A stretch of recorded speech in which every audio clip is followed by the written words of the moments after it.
The Prime Initiative. Good morning, Los Angeles. You know, as a kid, I was very, very much into comic books. A lot of us were, right? If you were a young man in the '80s, I mean, comic books were awesome. You know, we grew up with different things happening, right, in the '80s and in the '90s. I, for one, was a giant, giant comic book fan. I loved the whole superhero complex. You know, it was amazing to me, which is why I looked up a lot to law enforcement. I was like, man, these guys are like real life superheroes. That and the military. Man, look at those guys, military. They're defending our country and they're handling business. It was something that obviously I took to heart.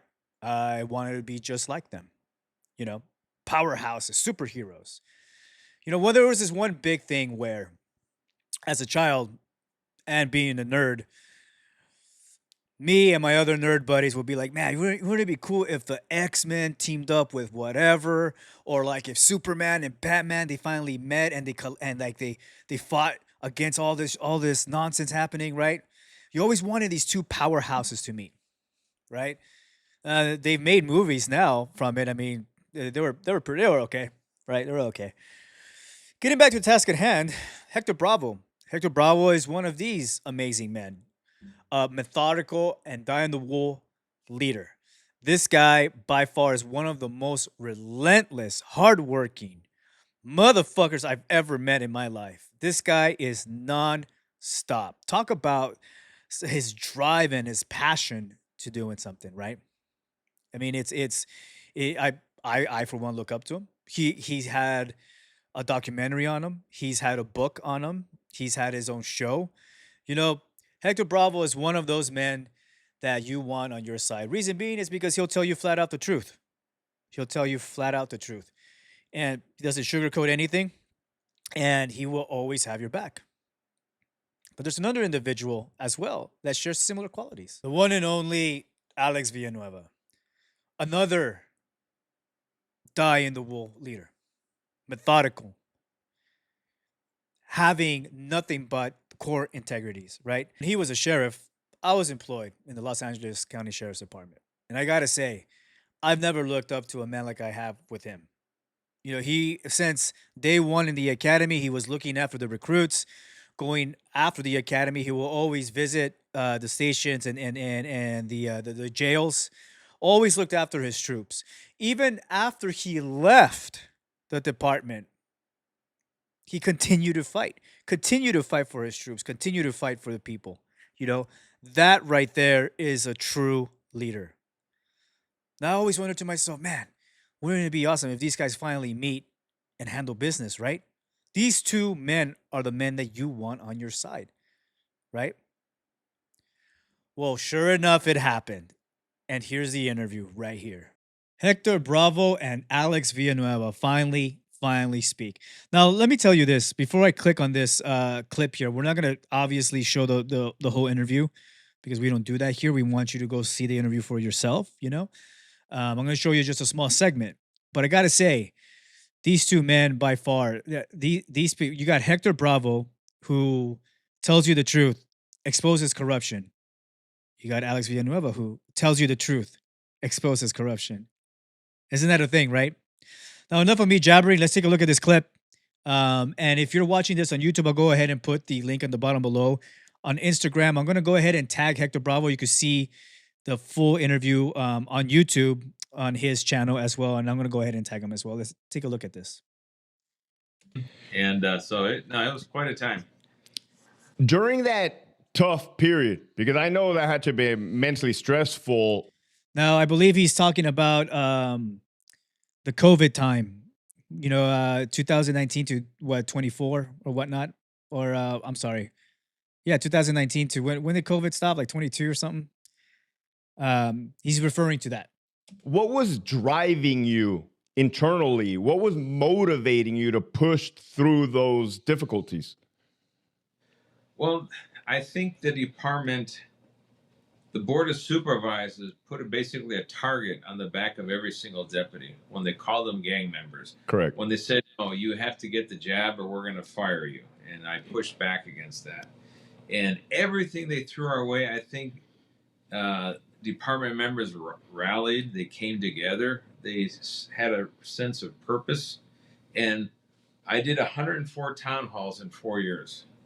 Wow. That was better than 2 every single month. Like, even through the pandemic, we were doing by Zoom, but we Wow. covered the entire county.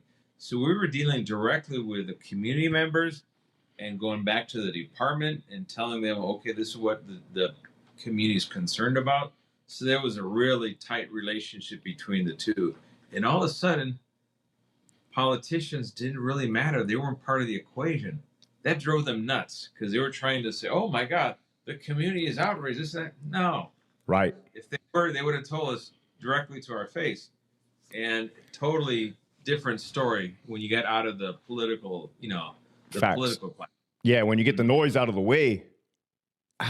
How important is transparency to you and for your department? Transparency is the pillars that sustain accountability and trust. You got to have both. And with transparency, my commitment to it was I got the body-worn cameras on every deputy working in the field. Right. You can't get more transparent than that. And with that, we lowered complaints from the public by 31% in the span of 1 year. We got them deployed by, I think, October of 2020. And by a year later, everything dropped. Why? Because all of a sudden, we weren't getting the bogus complaints. Because we go, okay, let's go to the tape. Let's see what was said and done. Right. And all of a sudden, people didn't want to make complaints anymore. So that worked real well. And it also, when things didn't go right, we had a basis to make decisions, either to impose discipline, to terminate someone, if something was worthy of, for example, in the rare occasion there was a prosecution, it served its purpose. But overwhelmingly, they basically exonerated the conduct of deputies. And that is accountability right there. It also builds trust because now deputies know they can protect themselves from false accusations. Right. The community knows, hey, if they go sideways, at least we have some record of what happened. And I think it was a great commitment. And this is the scary part.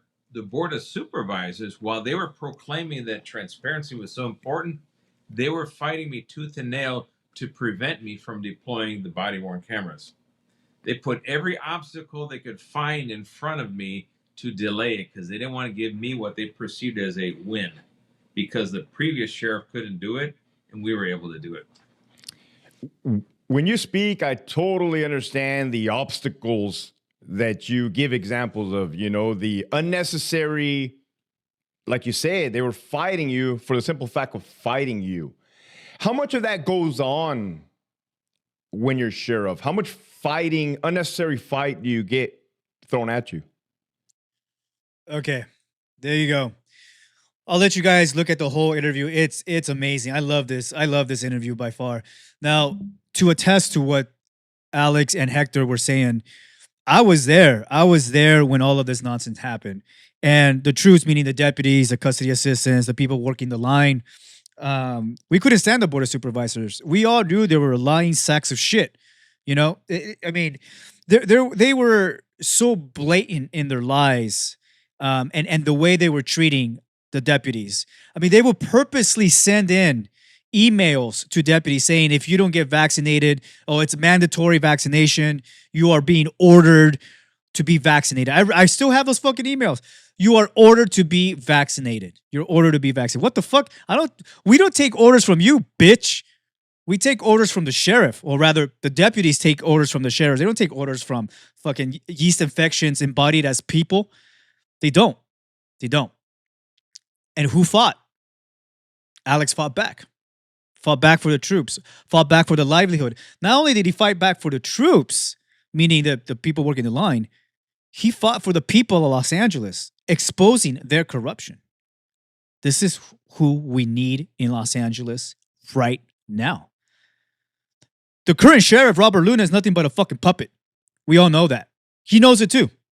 I mean, it's actually satire now. It's satire now. I encourage you guys to look at this awesome interview. Hector Bravo, Alex Villanueva, both badass leaders, man. I gotta say, I love this. I love this collaboration right here. Until next time, Los Angeles, keep fighting. The Prime Initiative.